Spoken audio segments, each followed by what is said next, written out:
اللهم صل على سيدنا ومولانا محمد وعلى آله وأصحابه وبارك وسلم. جو اب آپ نماز سے فارغ ہو چکے ہیں ان سے گزارش کروں گا کہ وہ قریب قریب تشریف لے آئیں. مل کر بیٹھیں گے تو ایک اچھا نظم و ضبط قائم ہوگا. محفل کے آداب کو بھی مضبوط رکھا جائے گا. اسی طرح جو پیچھے ہمارے احباب بیٹھے ہیں وہ درس میں ہی شریک ہیں، تو اگر وہ بھی تھوڑا سا آگے آ جائیں گے تو یہ بھی محفل کے تقدس کے لیے بہتر رہے گا. آج جو حدیث مبارکہ ہم پڑھنے جا رہے ہیں نا، اس سے قبل چند تمہیدی باتیں آپ سماعت فرمائیں. دیکھیں یہ قرآن و حدیث کا جو علم ہے، اس کو پڑھنے کے لیے اور اس کو سمجھنے کے لیے یہ کوئی اتنا آسان بھی علم نہیں ہے کہ پڑھا جائے اور پڑھتے ہی سب کچھ سمجھ لیا جائے. اس کو سمجھنے کے لیے کئی سالوں کا علم حاصل کرنا پڑتا ہے، پھر کہیں جا کر بندہ اس قابل ہوتا ہے کہ وہ اس کو پڑھ کر سمجھ سکے. اور پھر سمجھانے کا معاملہ ہو رہا ہے، سمجھنے کی بات ہے. جو لوگ عالم بنتے ہیں 10 سال 12 سال لگا کر عالم بنا جاتا ہے. مدرسوں میں اتنے سال گزارنے پڑتے ہیں، ساری جوانیاں لگانی پڑتی ہیں، پھر کہیں جا کر اس کے صحیح معنی اور مفاہیم سمجھ میں آتے ہیں. وگرنہ اگر بندہ خود سے یہ پڑھنے اور سمجھنے لگ جائے، یہ سمجھ لے کہ میں پڑھ لوں گا، جس طرح آج ہمارے اندر ایک ماحول پیدا ہو گیا ہے یوٹیوب کے ذریعے دین سیکھنے کا معاملہ. کوئی بھی معاملہ ہوا یوٹیوب کھولی اور سن لیا. اب آپ نہیں سمجھ رہے کہ جو سنا رہا ہے وہ کون ہے، وہ آپ کا اپنا ہے یا غیر ہے. اسی طرح وہ کیا سنا رہا ہے آپ کو کچھ نہیں پتا. اور پھر دوسری خرابی، ہم نے موبائل اپلیکیشنز کے طور پر جو ایک فتنہ ہمارے پاس آ گیا کہ ہر چیز آپ کے موبائل میں ہے. وہ بخاری شریف جب بندہ عالم بنتا ہے تو سب سے آخری سال میں جا کر بخاری شریف اس کے ہاتھ میں دی جاتی ہے کہ اب تم نے یہ 8 سال لگا لیے، یہ 10 سال لگا لیے، اب تم یہ بخاری شریف کے عبارت پڑھنے کے قابل ہوئے ہو. آج ہر بندہ بخاری پڑھ رہا ہے. یعنی ایک عالم بننے والا وہ 8 سال بعد 10 سال بعد بخاری شریف ہاتھ میں لے رہا ہے، اور ہر بندہ آج جو ہے وہ مفتی بنا گھوم رہا ہے اور عالم اور جو ہے وہ بخاری شریف کی روایتیں جو ہے نا پڑھ پڑھ کے سنا رہا ہے. کس طرح؟ موبائل سے. اب موبائل میں کیا لکھا ہے؟ اس نے کتاب بھی نہیں دیکھی، اس نے حوالہ بھی نہیں دیکھا. بخاری اس کے سامنے کھول کر رکھ دی جائے وہ لفظ نہیں پڑھ سکتا. ٹھیک ہے نا؟ اور پھر اس حدیث کو سمجھنا، اس کے معانی و مفاہیم کو سمجھنا، پھر یہ تو بہت کجا بات ہے نا.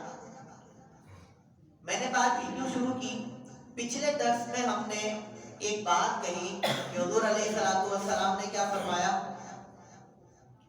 ان اللہ عز و جل یقبل توبۃ العبد ما لم یغرر. اسی طرح دوسری حدیث مبارکہ میں فرمایا کہ اللہ تعالیٰ بندے کی توبہ قبول کرتا ہے جب تک سورج مغرب سے نہ نکل آئے. اب اگر عام بندے سے آپ پڑھیں، جب بغیر عالم دین کے قرآن و حدیث سمجھنے بیٹھتے ہیں تو ایک نہ ایک وقت ایسا آتا ہے آپ ایسی بد گلی میں جا کر گھس جاتے ہیں کہ جہاں آپ کو آگے جانے کا راستہ ملتا ہے نہ آپ پیچھے پلٹ سکتے ہیں. اب حدیث مبارکہ میں لفظ آیا، لیکن یہ تربیت کی نشست ہے ہماری، اور ہر حوالے سے تربیت کی جائے گی آپ کی ایک نشست ہو. اب جو لفظ آیا کیا کہ جب تک سورج مغرب سے نہ نکل آئے توبہ قبول ہو رہی ہے. اب بظاہر اگر کوئی بندہ یہ پڑھ لے، صرف اتنی بار فیس بک پر حدیثیں آتی ہیں پڑھ لی، واٹس ایپ پر آئی پڑھ لی، بس اب نہیں سمجھایا، کوئی کسی نے نہیں سمجھایا کہ اس کا مطلب کیا ہے، تو اب آپ میں سے ہر بندہ یہ سمجھے گا. آپ کو یہ پتا ہے کہ سورج تو مشرق سے نکلتا ہے، لہذا آپ یہ مفہوم اپنے ذہن میں بٹھا لیں گے کہ مغرب سے تو نکلتا ہی نہیں ہے، لہذا ہر وقت توبہ قبول ہوتی رہے گی. یہ سمجھیں گے نا. اگر میں نہ بتاتا کہ بھائی سورج مغرب سے نکلنا بھی کوئی شے ہے، اس کی حیثیت موجود ہے، قیامت کی نشانیوں میں سے ایک نشانی ہے کہ سورج مغرب سے نکلے گا ایک مرتبہ. اگر نہ بتائی جاتی یہ بات اور اتنی کہہ کر چھوڑ دی جاتی کہ جب تک سورج مغرب سے نہیں نکل رہا توبہ قبول ہو رہی ہے، آپ بولیں گے مغرب سے تو نکلنا ہی نہیں ہے کبھی، سورج تو نکلتا ہی مشرق سے، لہذا پہ بیٹھ جائیں گے اور پھر ادھر ادھر گھومتے رہیں گے۔ یہ جو آج کل یوٹیوب پر جو ہمارے فتنے پھیل رہے ہیں نا کہ بخاری کو روایت نہیں پڑھے گا، وہ حدیث نہیں پڑھے گا، وہ صرف ترجمہ سنائے گا اور کیا کہے گا بخاری اور مسلم میں فلانے صفحے پر فلانی حدیث نمبر، ختم۔ تو اس طرح ان فتنوں کے زد میں نہیں آنا ہے۔ کبھی آپ کو کوئی ایسی حدیث مبارکہ نظر آئے کہ آپ کو لگ رہا ہے کہ یار یہ تو خراب ہے معاملہ، مطلب اس طرح تو نہیں ہے، کیا آپ کے ذہن میں کوئی اشکال پیدا ہو رہا ہے اس حدیث مبارکہ کو پڑھ کر، تو برائے مہربانی علماء سے رجوع کریں، علماء سے رجوع کریں، ٹھیک ہے نا، ان سے سمجھیں، وہ آپ کو سمجھائیں گے۔ اب آتے ہیں حدیث مبارکہ پر۔ وعن زر ابن جبیش رضی اللہ عنہ، حضرت زر ہے، ان کا نام ہے زر بن جبیش، یہ کہتے ہیں اتیت صفوان ابن عسال رضی اللہ عنہ، کہ میں حضرت صفوان بن عسال رضی اللہ عنہ کے پاس آیا۔ یہ تابعی ہیں حضرت زر، اور یہ صحابی حضرت صفوان۔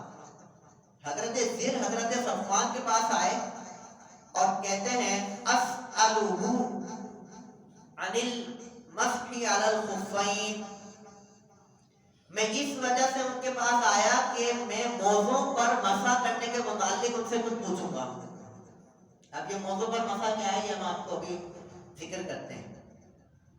تو انہوں نے کہا ما جاء بک یا زر، اے زر کیسے آنا ہوا میرے پاس، کس طرح آئے ہو، کیوں آئے ہو؟ فقلت، کہتے ہیں میں نے کہا ابتغاء العلم، علم حاصل کرنے کی غرض سے آپ کے پاس آیا ہوں، ٹھیک ہے نا۔ اب جو بات آ رہی ہے نا وہ آپ سب کے لیے بھی ہے۔ آپ دیکھیے کہ جو شخص علم حاصل کرنے کے لیے گھر سے نکل رہا ہے برکتیں کیا ہیں اس کے لیے۔ پہلے بھی کئی مرتبہ کئی حدیث مبارکہ سنا چکے اسی ضمن میں، آج جو لفظ آپ دیکھیں فرمایا اسی ارادے سے آئے ہو، خالصتاً علم حاصل کرنے کے لیے آئے ہو۔ اب آپ لوگ تو یہاں پر درس حدیث سننے کے لیے آ رہے ہیں، کس نیت سے آ رہے ہیں؟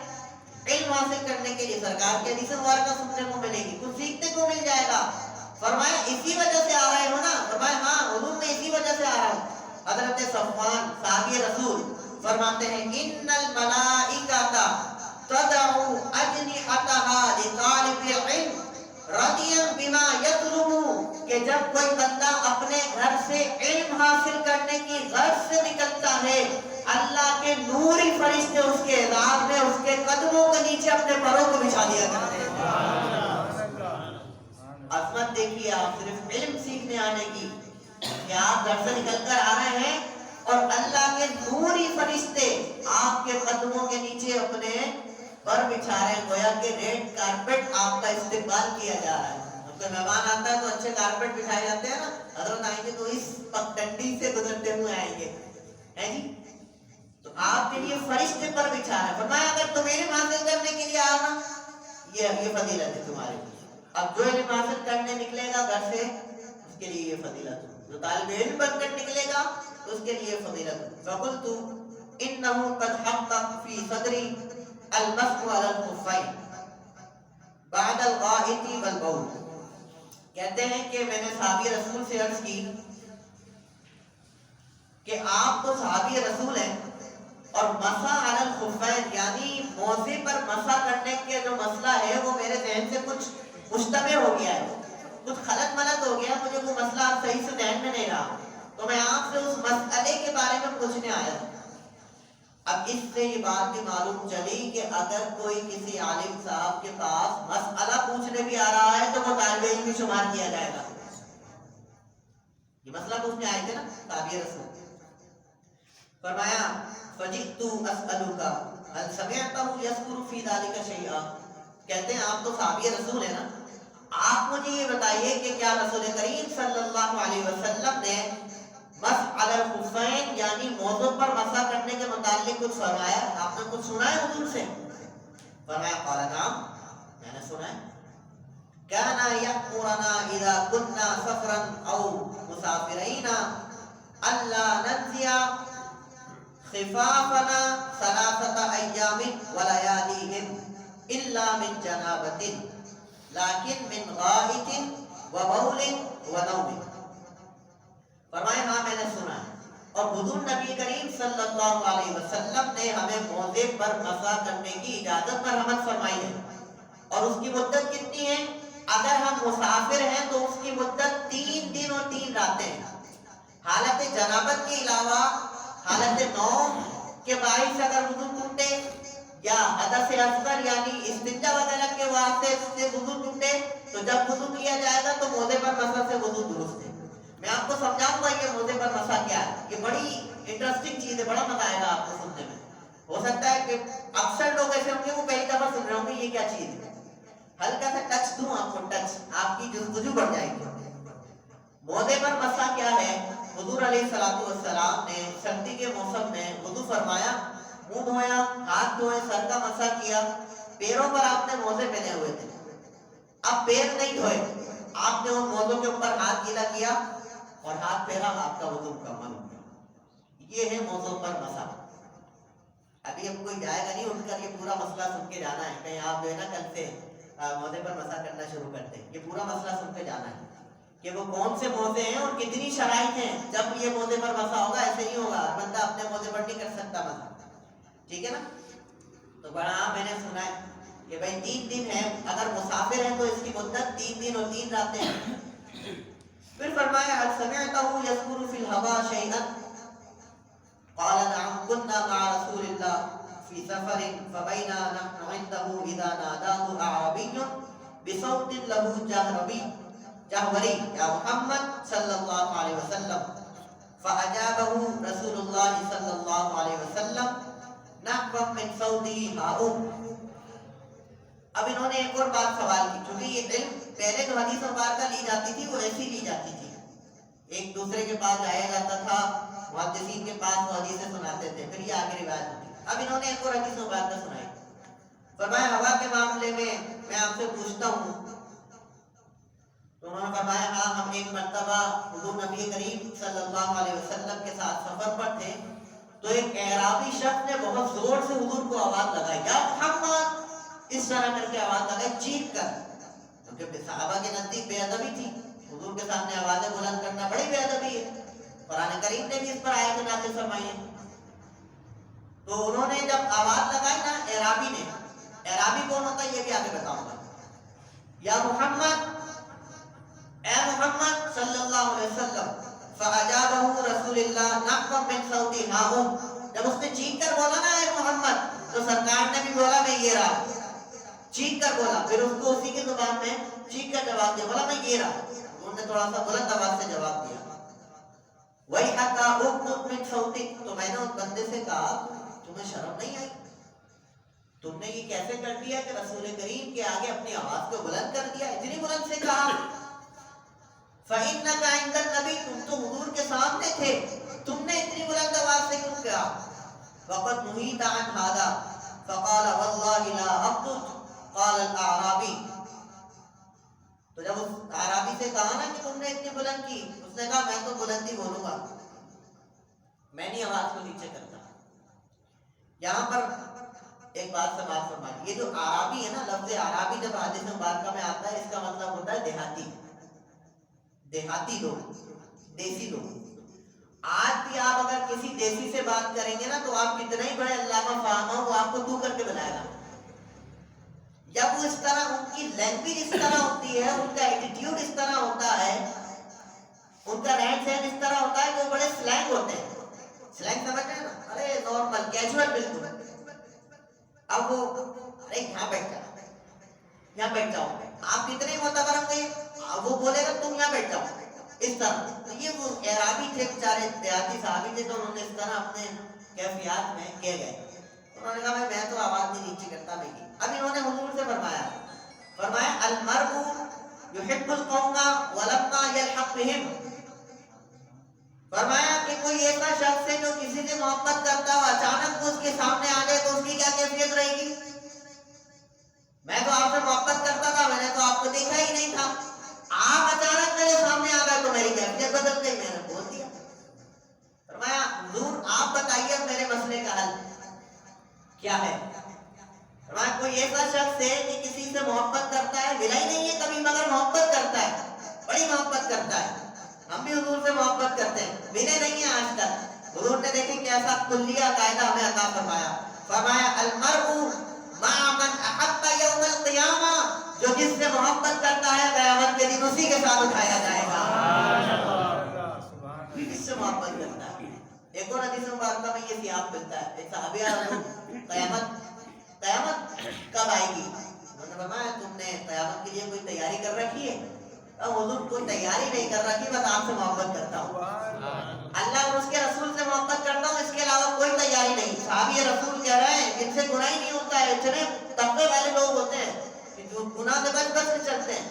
کوئی تیاری نہیں ہے، اللہ سے محبت کرتا ہوں، اللہ کے رسول سے محبت کرتا ہوں. حضور نے فرمایا المرء مع من احب یوم القیامہ، بس تو سن لے جس سے تو محبت کرتا ہے یوم قیامت اسی کے ساتھ اٹھایا جائے گا.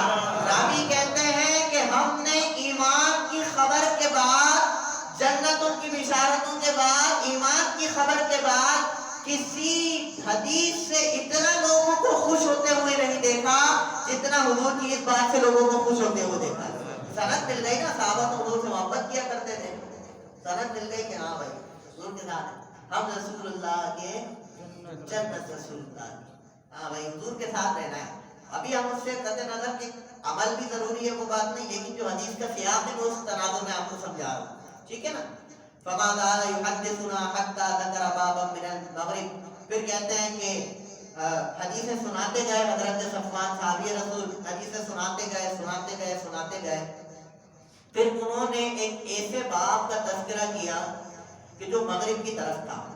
انہوں نے کہا مغرب میں یعنی ملک شام کی طرف ایک دروازہ ہے اور اس کا عرض اتنا بڑا ہے کہ اگر کوئی تیز گھڑ سوار اس کی چوڑائی میں 40 سال یا 70 سال تک دوڑتا رہے تو اس کی چوڑائی ختم نہیں ہوگی.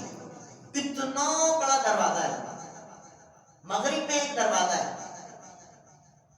فرمایا قبل الشام خلق اللہ تعالی یوم خلق السماوات والارض مفتوحا للتوبۃ، یعنی اللہ تعالی نے اس دروازے کو جب بنایا کہ جب آسمان اور زمین بنائے اور وہ کھلا ہوا ہے توبہ کے لیے، مفتوحا للتوبۃ. اب یہ وہ سورج غروب و مغرب سے نکلنے والی بات کا تناظر آ رہا ہے. فرمایا کہ وہ توبہ کے لیے کھلا ہے، توبہ کا دروازہ ہے، اتنا بڑا ہے، اتنا طویل ہے اور توبہ کا دروازہ ہے، کھلا ہے. کب تک؟ فرمایا لا یغلق حتی تطلع الشمس من، یہاں تک کہ اس مغرب سے جب سورج نہیں نکل جاتا تب تک وہ دروازہ کھلا ہوا ہے. کون سا دروازہ ہے؟ توبہ کا دروازہ ہے. اب اتنا طویل دروازہ ہے کہ راوی کہتے ہیں کہ 40 سال یا 70 سال تک گھڑ سوار دوڑتا رہے اس کی چوڑائی میں، اس کی چوڑائی طے نہیں ہوگی. اتنا طویل دروازہ ہے. اب یہاں سے چند باتیں، حدیث شریف ہماری ہو گئی ہے ختم، ترمذی شریف کی روایت ہے. اب چند باتیں غور فرما لیں. ایک تو بلند آواز سے بات کرنا حضور کے بارگاہ میں انتہائی بے ادبی ہے. اللہ کریم نے ارشاد فرمایا یا ایھا الذین آمنوا لا ترفعوا اصواتکم فوق صوت النبی، اپنی آوازوں کو نبی کے سامنے پست رکھو، بلند نہ کرنا. ان تحبط اعمالکم، کہیں ایسا نہ ہو تمہارے اعمال برباد کر دیے جائیں. آج لوگ کہتے ہیں کہ نبی کی تعظیم کتنی ہے. اللہ فرما رہا ہے کہ فقط اگر تم نے آواز بھی بلند کر دی نا نبی کے سامنے اپنی آواز، اور یہ آیت کب اتری تھی؟ صحابہ حضور کی محفل لگی تھی، صحابہ آپس میں کچھ بات کر رہے تھے اور بات کرتے کرتے وہ گوسپ کو گوشہ اتنا بلند ہو گیا کہ حضور نے جب کچھ کہا نا تو سامعین کو نہیں سمجھ آیا. آواز مطلب ایک شور سا اٹھا، بہت سارے لوگ بات کر رہے تھے. اللہ نے آیت نازل فرما دی، فرمایا محبوب کی بارگاہ ہے، کوئی عام بارگاہ نہیں ہے، ادب سے رہنا ہے. فرمایا اگر تم نے نبی کے سامنے اپنی آوازوں کو بلند کیا، ان تحبط اعمالکم وانتم لا تشعرون، فرمایا تمہارے اعمال برباد کر دیے جائیں گے، تمہیں خبر تک نہیں ہوگی. اتنا ادب ہے حضور کی بارگاہ کا، اتنا ادب. تو یہ حضور کی بارگاہ کا ادب بھی یہاں پر ایک حدیث مبارکہ سے سیکھنے کو ملا. پھر یہ توبہ کے دروازے والی بات آ گئی، چونکہ باب التوبہ ہے. جس مسئلے پر ہم نے طویل گفتگو کرنی ہے نا وہ ہے مسح علی الخفین، موزے پر مسح. سردی کا عالم تھا، حضور علیہ السلام نے اس طرح فرمایا کہ وضو کیا اور پاؤں نہیں دھوئے، موزے پہنے ہوئے تھے، موزے کے اوپر ہی آپ نے مسح فرما لیا. اب یہ مسئلہ غور سے سماعت فرما لیں. موزے پر مسح جائز ہے، لیکن افضل یہ ہے کہ پاؤں دھوئے جائیں. یہ صرف جواز کے طور پر حضور نے یہ آسانی فرمائی. موزے پہنے ہوئے تھے تو انہوں نے موزے پر مسح فرما لیا. اور موزے پر مسح کی جو روایات ہیں نا وہ تواتر کی حد تک ہیں. یہ اہل سنت کے نزدیک موزے پر مسح جائز ہے، ورنہ جو گمراہ فرقے ہیں نا خوارج اور روافض وغیرہ، ان کے یہاں مسح علی الخفین نہیں ہے. امام اعظم ابو حنیفہ رحمۃ اللہ تعالی علیہ سے کسی نے پوچھا کہ اہل سنت کی علامات کیا ہیں، چند علامتیں بتائیں. انہوں نے فرمایا 3 علامتیں ہیں. حضرت ابو بکر اور حضرت عمر کو ساری امت میں افضل ماننا، حضرت عثمان اور حضرت علی کی محبتوں کو دل میں رکھنا، اور اہل سنت ہونے کی تیسری علامت یہ ہے کہ موزوں پر مسح کو جائز سمجھنا. حضرت امام کرخی رحمۃ اللہ علیہ فرماتے ہیں کہ جو موزے پر مسح کو جائز نہیں سمجھتا، اندیشہ ہے کہ وہ کفر میں مبتلا ہو جائے گا. کہنے کو کتنا سا مسئلہ ہے لیکن اس کی گہرائی کتنی ہے.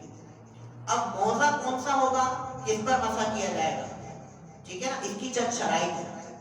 اور پھر اس کی جو مدت بیان کی گئی ہے سفر کی حالت میں 3 دن اور 3 رات کی، ٹھیک ہے نا. اب اس کی طرف ہم آتے ہیں، چند باتیں آپ سے ذکر کرتے ہیں. اس کی نا چند شرائط ہیں.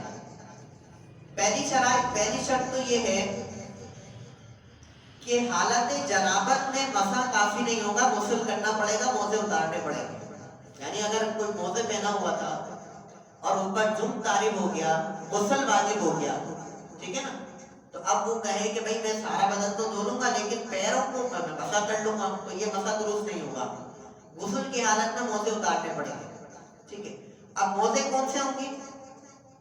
موزے کا سائز کم از کم اتنا ہوگا کہ جس سے اس کے ٹخنے چھپ جائیں. جب وہ موزہ پہنے تو اس کے ٹخنے تک چھپ جانا چاہیے، چھوٹا موزہ نہ ہو، ٹخنے کے اوپر تک ہو. اور کون سا موزہ ہوگا؟ چمڑے کا موزہ ہوگا.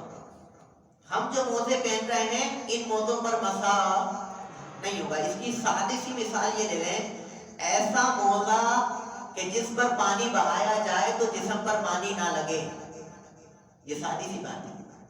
اس موزے پر مسح جائز ہے، اس کے علاوہ موزے پر مسح جائز ہے نہیں. اب آپ چاہے موٹے سے موٹا موزہ پہن لیں، اون والا، کپڑے والا، تولیے والا بھی موزہ پہن لیں آپ، جس کے اندر تولیہ لگا ہوا ہوتا ہے، آپ اس پر پانی ڈالیں گے پانی جسم میں جائے گا. چمڑے پہ پانی نہیں جاتا، کراس نہیں کرتا، ٹھیک ہے نا.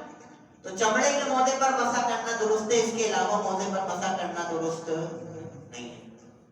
اور وہ موزہ بھی کتنا ہوگا، اس کا سائز بولیں، ٹخنے سمیت، مطلب ٹخنا چھپا ہوا ہوگا، ٹھیک ہے نا. اچھا جی، دوسری شرط یہ ہے کہ وہ پاؤں سے چپٹا ہوا ہوگا، یعنی اس میں تلا وغیرہ نہیں ہوگا اونچا اونچا مطلب نیچے تلا لگا ہوا ہے جوتے جیسا نہیں. موزہ ہوگا، جوتا نہیں ہوگا، موزہ ہوگا، ٹھیک ہے. اور ایسا موزہ کہ جس کو پہن کر بآسانی چل سکے. میں نے کہا ابھی میں نے آپ کو ایک مسئلہ بتایا نا کہ ایسا موزہ ہو جو پانی کو جسم پر نہ پہنچائے. اب کوئی لکڑی کا موزہ پہن لے، چل سکتا ہے لکڑی کا موزہ پہن کر؟ یہ کتاب میں لکھی ہے یہ بات، ہم نے جس کتاب میں پڑھا. کوئی شیشے کا موزہ پہن لے، چل سکتا ہے شیشے کا موزہ پہن کر؟ پانی تو اس میں بھی نہیں جائے گا، لکڑی میں بھی نہیں جاتا پانی.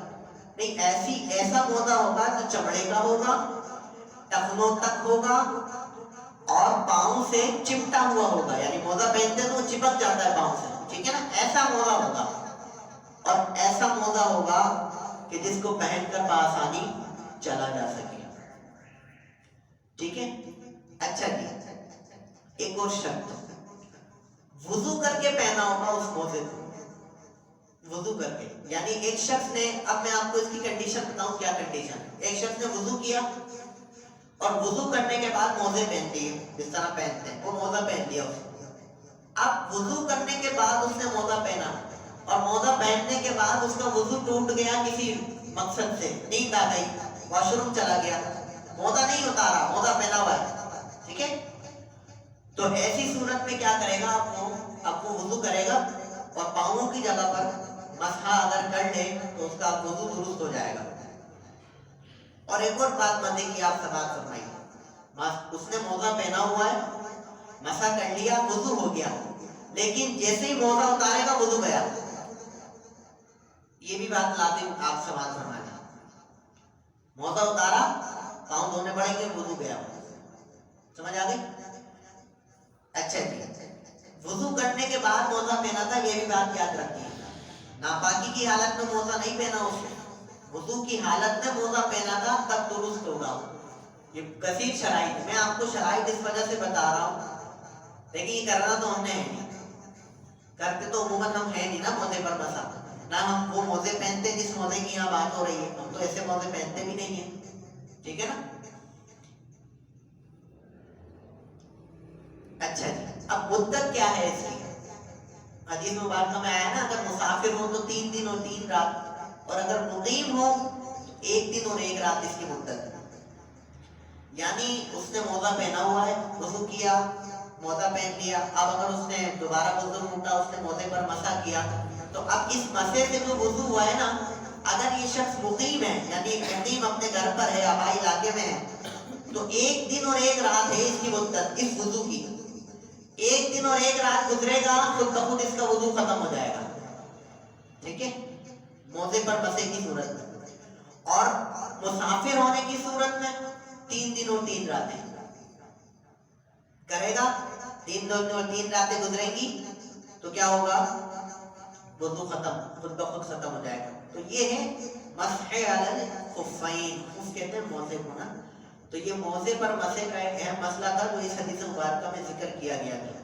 اب اس کا طریقہ بھی سماعت فرما لیں. دیکھیں آ سکتی ہے کنڈیشن, ایسی بات نہیں ہے, آپ کسی ایسے علاقے میں جا رہے ہیں جہاں جو ہے نا وہ چمڑے کا موزہ پہن کر انتہائی سرد علاقے میں آپ گئے, ٹھیک ہے نا. اب اس کا طریقہ کیا ہوگا, جو پیر کی پشت ہوتی ہے نا, اوپر والا حصہ, آپ ہاتھ گیلے کریں گے, وضو پورا ہوگا, صرف پاؤں دھونے کی جگہ پر یہ ہوگا, ہاتھ گیلے کریں گے, 1 مرتبہ سیدھے موزے پر انگلیوں کی جانب سے لے کر اوپر پنڈلی تک, جہاں تک موزہ ہے اس کو ایسے کر کے مس کریں گے گیلے ہاتھ سے, ٹھیک ہے. اسی طرح دوسرے پاؤں پر اس طرح مس کیا جائے گا, تو یہ مسح آپ کا کہلائے گا, ٹھیک ہے نا. تو یہ مسح علی الخفین کا ایک بڑا مسئلہ تھا جو اس حدیث مبارکہ میں ذکر ہوا. کئی حدیث مبارکہ میں کئی موضوعات ذکر ہوتے ہیں, آج بھی یہ چند موضوعات ذکر ہوتے ہیں, اس میں سے اہم موضوع تھا یہ موزے پر مسح کا. تو میں نے سوچا کہ میں زیادہ گفتگو موزے پر مسح پر کر دوں بجائے اس کے کہ دوسرے موضوعات پر, کیونکہ وہاں پر ہماری گفتگو پہلے ہو چکی ہے ان موضوعات پر. لہٰذا میں نے یہ سوچا کہ میں آپ کو سمجھا دوں. یقیناً سی بات ہے کہ آپ میں سے کئیوں نے یہ بات سنی نہیں ہوگی کہ موزے پر بھی کبھی مسح ہوتا ہے, اور اس طرح بھی کوئی صورت ہے شریعت میں, ٹھیک ہے نا. تو ضروری نہیں, ایک بات آخری بات سماعت فرما لیں, ضروری نہیں کہ جو چیز آپ نے سنی نہ ہو ہی نہ. یہ اہم نقطہ میں دینے جا رہا ہوں آپ کو. ضروری نہیں کہ جو چیز آپ نے سنی نہ وہ ہو ہی نہ. آپ کی عمر اگر 60 سال ہے, 70 سال ہے, آپ 40 سال کے ہیں, 35 سال کے ہیں, اور آپ کو کوئی مسئلہ نہیں پتا تھا اور کسی نے آپ کو کوئی مسئلہ بتا دیا, تو آگے سے آپ یہ آرگومنٹ نہیں کر سکتے کہ ہم نے اتنی عمر گزار دی, ہم نے تو سنا ہی نہیں, تم کہاں سے لیا یہ بات. یہ باتیں اکثر سننے کو ملتی ہیں, اور آج کل ان باتوں کا رواج عام ہوتا جا رہا ہے, جس کی وجہ کیا ہے, الٹریسی, جہالت, علم کی کمی. علم نہیں ہے نا بھائی, تم نے نہیں سنا نا تو تمہارا مسئلہ ہے.